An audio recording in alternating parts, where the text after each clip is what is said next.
Assalamualaikum warahmatullahi wabarakatuh. Selamat sore. Kembali lagi dengan kami di channel Philosopher Dialog. Channel yang membahas banyak hal, Oh. terutama kutipan-kutipan dari tokoh besar dunia Alam pikir tokoh besar dunia seperti Yunani dan sebagainya. sebagainya, termasuk pribumi juga. Kita mau membahas itu. Nah, kali ini kita mau bahas apa nih? Gini Bung, kemarin ini ada sesuatu yang menarik perhatian saya. Bahkan di media massa itu sempat viral sekali. Itu masalah ini pertanyaan dari ujian KPK. Wah, ini menarik ini. Tentang tentang korupsi nih. Nah, Pemilihan. seharusnya seperti itu. Seharusnya itu korupsi ya, tentang bagaimana tupoksi dari seorang KPK. Kan seharusnya seperti itu. Ya, Tapi beda ini. ini kan mencari apa ya? Mencari sosok pemimpin di KPK biasanya ya. Seharusnya seperti itu. Tapi kemarin yang saya baca itu pertanyaannya sangat menohok sekali. Kalau kamu jadi ini ya KPK. Kalau jadi ini aku jadi kandidat nih, kandidat. Kita coba simulasikan ya. Ah. Pertanyaan seperti ini. Bung Panji, ini selaku kuesioner KPK, saya mau tanya. Ini perihal fit and proper tes kali ini. Mana yang lebih penting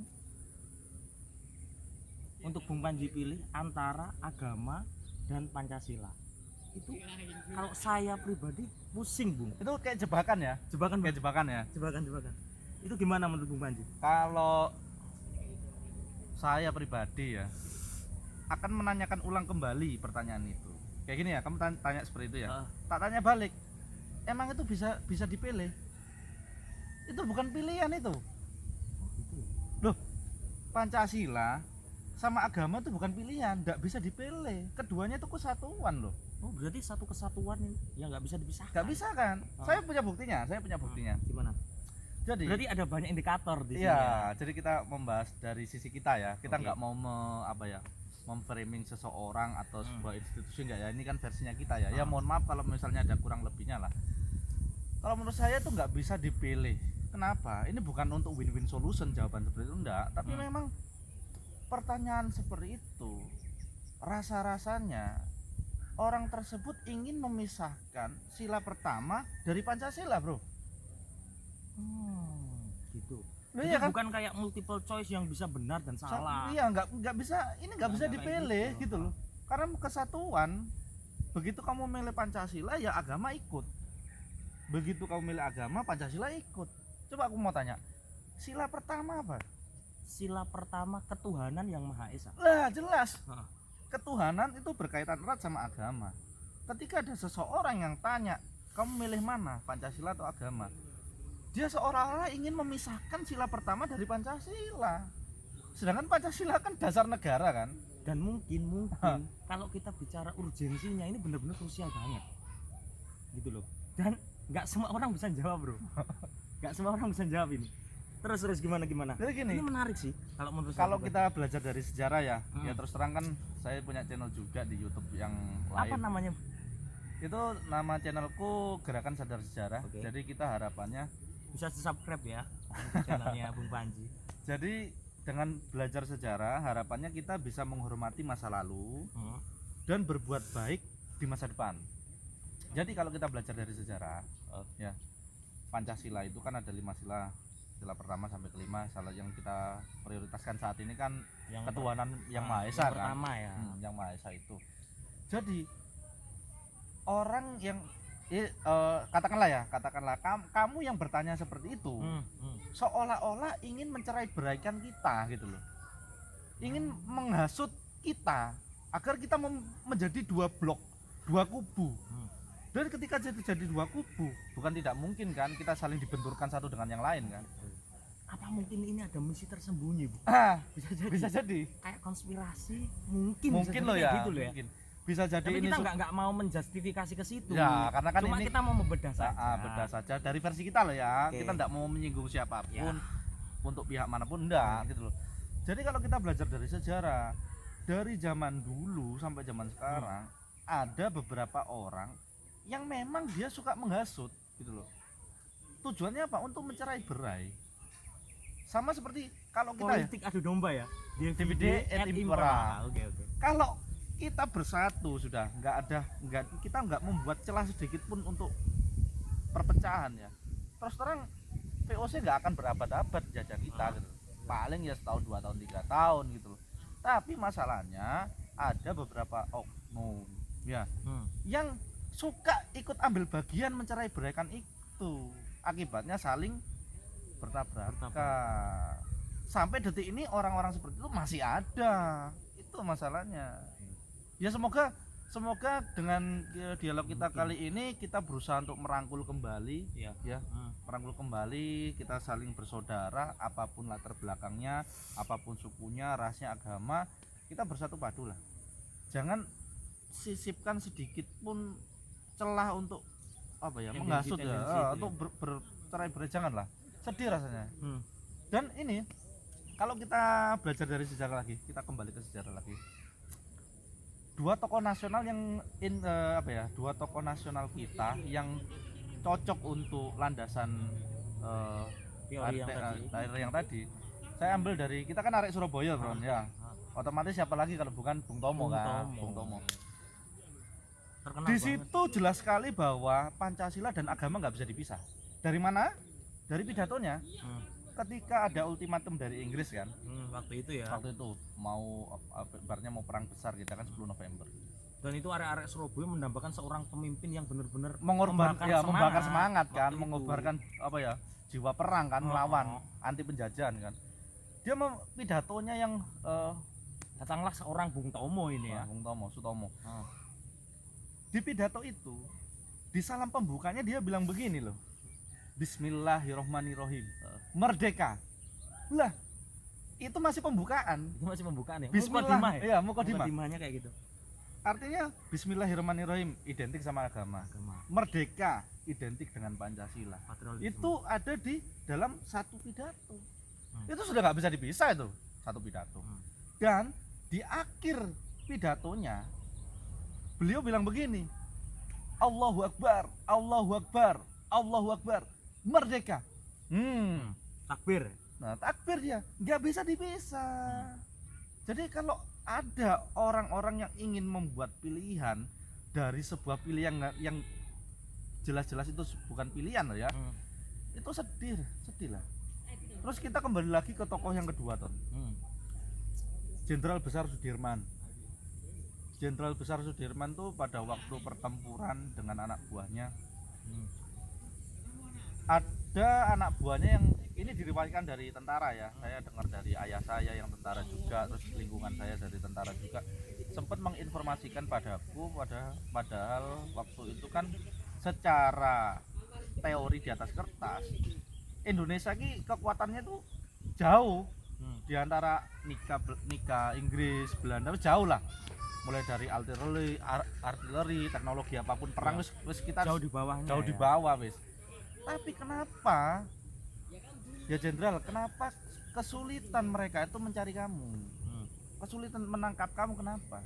Jadi Jenderal Besar Sudirman tuh akhirnya membuka rahasianya kepada anak buahnya.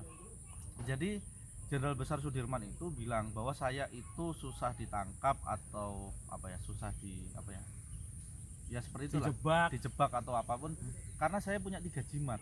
Lah, wah ini menarik ini. Ya kan? Ini menarik ini. Dia punya 3 jimat. Lah kalau kita berpikir langsung mentah-mentah artinya kan ini klinik kan. Klinik ya? Kan. Padahal kita enggak boleh berhenti sampai di situ. Kita harus telaah lebih lanjut. Apa jimatnya itu apa gitu loh. Kan penasaran kan, namanya juga anak buah gitu loh. Akhirnya beliau itu Jenderal Besar Sudirman tuh bilang bahwa jimat saya ada 3. Yang pertama adalah senantiasa bersuci. Artinya dia selalu setiap saat berwudu. Batal itu yang pertama, berwudu. Batal wudu. Jadi wudunya itu terus-terusan. Batal wudu gitu. Saya bisa dikatakan tidak pernah putus. Seolah-olah nggak putus. Selalu suci dirinya. Kemudian jimat yang kedua itu adalah dia sholat di tepat waktu. Dia sholat tepat waktu dia. Jadi begitu azan nggak pakai menunda-nunda, dia langsung sholat. Karena kita perlu menekankan lagi ya, bahwa sholat itu adalah satu-satunya ibadah yang ya kembali lagi ke zaman Rasul, di mana ibadah itu harus Rasul sendiri yang ngambil. Biasanya kan ibadah yang lain kan lewat perantara malaikat Jibril kan, tapi untuk sholat dia sendiri yang harus ngambil ke Sidratul Muntaha. Nah, yang ketiga adalah tulus ikhlas mengabdi pada negara. Nah, dari 3 poin itu sudah menandakan bahwa Pancasila sama agama nggak bisa dipisah, kan? Jadi memang benar-benar satu kesatuan. Jadi kalau saya boleh menangkap, alangkah bijak si pembuat pertanyaan ini memang benar-benar berkaca dulu dari sejarah-sejarah yang sudah lampau. Karena kembali lagi seperti yang pernah Bung Panji bilang, bahwa semua ini kembali lagi polanya akan terulang lagi. Sejarah itu akan terulang dengan pola yang sama. Tapi dikemas dengan nama yang lain. Akibatnya kita lupa bahwa dulu pernah ada sejarah dengan pola yang sama, sehingga kita lupa juga, bingung juga, kita harus solusinya gimana gitu loh. Bingung. Meskipun sejarah itu terulang dengan pola yang sama hingga akhir kiamat, hanya satu sejarah yang nggak bisa diulang. Apa itu? Jadi sejarah mukjizat para nabi. Oh ya. Jadi kalau nanti besok-besok ada yang bisa mengaku ya, bisa membelah lautan dengan tongkat, itu pasti dusta. Karena itu sudah bisa memanaskan kopi gitu. Wah, dusta. Karena dia itu mukjizat itu adalah milik Nabi Musa alaihissalam. Kemudian jika besok-besok ada seorang wanita mengaku bisa hamil tanpa campur tangan laki-laki, itu juga dusta juga. Itu mukjizat dari kelahiran Nabi Isa alaihissalam. Makanya kita harusnya lebih cerdas, lebih berpikir jernih lah ya. Jangan menangkap itu sebagai sebuah kayak apa ya, ancaman atau apa. Dialog bersama lah, dialog bersama, gitu ya. Tukar pikiran gitu loh. Kalau kita bicara levelnya ya, ini kan bukan kaleng-kaleng lah Bung Panji kalau kita bicara masalah kuesioner KPK. Tapi mungkin kalau orang yang sudah mengharapkan tidak sesuai ekspektasi pasti seperti itu. Dia sudah siap dengan berbagai macam materi mungkin ya. Ternyata pertanyaannya seperti itu. Mungkin kaget ya kan. Akhirnya dia marah dan sebagainya. Seharusnya kalau dia bisa menangkap itu dengan kepala jernih, berpikiran adem. Mungkin pikiran-pikiran sebelum Panji ini perlu gitu loh. Iyalah, janganlah kita bikin keren. Janganlah kita bikin apa ya, sudahlah, kita sudah semakin banyak apa pertempuran antar masyarakat Indonesia sendiri, saling ya pilihan kan beda, tapi jangan sampai itu membuat apa ya, terpecah belah. Kembali lagi selesai event, kembali lagi pemilihan pilpres, beda pilihan, setelah pilpres ya sudah kembali lagi jadi satu sudah. Jadi gini ya, terlepas dari masalah itu sebenarnya ini akan menjadi pengingat kepada kita bahwa masyarakat kita itu masih rentan akan politik adu domba. Betul. Jangan sampai itu terulang kembali di kemudian hari. Dan jadi substansinya seperti itu. Politik adu domba ya, politik adu domba itu mengerikan sekali. Karena ini terbukti juga dari sejarah bahwa dengan politik adu domba, kerajaan Mataram terpecah jadi 2. Yang satu Jogja, yang satu Solo. Itu lagi mbuh ya apa carane, akhirnya Mataram tadinya 1 jadi 2 terus jadi 4. Jadi 4 tuh kalau nggak salah Paku Alaman sama Mangkunegaran. Jadi 4 akhirnya. Lah, semakin banyak blok-blok diciptakan, semakin mudah Belanda, semakin lemah dia ya. Iya, semakin mudah Belanda mengadu domba kita. Jadi maksudnya lewat situ. Dia menang tanpa harus keluar susah payah loh. Ya kan? Wis jarno ae. Mereka tukaran. Kayak perang saudara gitu ya Bu ya. Dan perang saudara ini juga nggak terjadi di Indonesia saja. Di Amerika juga pernah terjadi. Civil War namanya. Jadi yang bagian blok utara sama selatan itu pengen apa ya, perbedaan pendapat. Akhirnya yang selatan ingin memisahkan diri. Kalau nggak salah itu kubu konfederasi, yang utara itu kubu Uni. Yang Uni ingin mempertahankan kemerdekaan, tapi yang selatan ingin konfederasi berdiri sendiri. Akhirnya setelah pecah perang saudara itu, akhirnya mereka bersatu kembali. Jangan sampai lah kalau kita sudah tahu polanya seperti ini, jangan sampai lah kita terjerumus dengan di lubang yang sama lah. Gitu. Jujur ini menarik ya teman-teman. Karena apa? Karena saya berteman dengan Bung Panji ini, saya mengakui bahwa beliau ini out of the box. Jadi pikirannya selalu di luar jalur. Dan itu sangat mengesankan bagi saya. Dengan kasus ini, jadi substansi yang bisa saya dapat, semua pasti ada nilai positif, ya kan? Semua pasti ada artinya. Jadi dari masalah ini, dari pertanyaan yang sangat membuat gonjang-ganjing yang kemarin viral di IG, di koran dan sebagainya, ternyata tersirat sebuah makna yang dalam. Dan ini Bung Panji sudah menjelaskan bahwa kita bisa lebih berhati-hati lagi dengan seperti politik adu domba dan sebagainya. Dan jangan bosan-bosan untuk membaca, membaca, membandingkan dari sumber A, komparasi, sumber B. Ayolah duduk bersama, kita ngeteh atau ngopi bersama. Ayo kita dialog. Bukankah dulu itu ada Jong Ambon, Jong Java, ya kan, Jong Sumatera, kan mereka berkumpul jadi satu. Mereka tuh tidak bertengkar fisik, enggak. Mereka bertengkar pikiran gitu loh. Satu sama lain bertengkar, akhirnya menuju satu kesimpulan di mana ya wis kita sepakat di sini deh. Nah, gitu loh. Itu memang asiknya di situ. Nah, jadi ada kesempatan momen untuk meluapkan apa ya? Bukan kritik, aku rasa. Sudut pandang agar semua orang bisa, oh begitu cara pikir, oh begini cara pikir. Ya, kita satukan. Jadi kalau begini, kalau kita mencari kelemahan atau kekurangan gampang banget, bisa physically, bisa banyak hal, mulai dari rambut, warna kulit atau mudah. Tapi coba kita cari yang lebih apa ya, elegan lah. Kita cari persamaannya apa, buang jauh-jauh apa yang bisa merusak persatuan kita, buang jauh-jauh. Istilahnya apa? Menyamapahamkan. Menyamapahamkan. Nah, kesalahpahaman itu solusinya adalah disamapahamkan. Enak kan? Benar-benar. Dengan ini caranya apa? Ya dengan dialog ini. Jadi pikiran-pikiran, kutipan-kutipan orang besar dulu, tokoh-tokoh dunia dulu, kita ambil maknanya. Ya terlepas mereka ada punya kekurangan sih, Ton. Ya kita nggak bahas kekurangannya lah. Nggak di sini nggak ada tempat untuk membahas kekurangan orang. Nggak, kita bahas tentang kelebihannya orang. Benar. Barangkali kelebihan itu bisa kita tiru. Gitu. Ya demikianlah. Saya rasa pertanyaan ini sudah dijawab dengan gamblang dan cukup puas saya mendengar jawaban dari Bung Panji. Ya seperti itulah, substansinya jelas bahwa kita harus tetap berhati-hati. Jangan jadi paranoid ya, jadi paranoid juga. Kita tetap hati-hati karena ya seperti itu, musuh itu ada di mana saja. Tapi lebih baik kita mencari kebaikan, menebar kebaikan. Benar, menebar manfaat, kebaikan, menciptakan persatuan. Lucunya itu di sini, lucunya adalah pertanyaan multiple choice ini terpaksa harus dijawab dengan isai. Kan pilihan kan, kamu memilih Pancasila atau memilih itu, lucunya ya, memilih Pancasila atau agama. Harusnya kan memilih antara dua itu kan. Tapi pertanyaan multiple choice ini tidak bisa dijawab dengan multiple choice. Ini harus dijawab dengan isai. Dan mungkin itu satu-satu jawaban yang bijak. Iya. Karena ketika kita dipaksakan untuk menjawab iya dan tidak, atau agama atau Pancasila, heboh. Ya, pasti. Itu bakal ricu pastinya. Bakal ricu. Sudahlah. Jangan menciptakan celah sedikit pun lah untuk persatuan.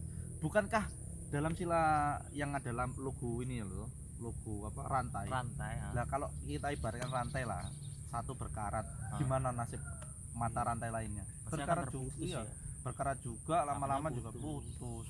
Jadi fungsi dari rantai itu nggak ada sudah. Kalau sudah putus kan nggak ada. Wes sudahlah.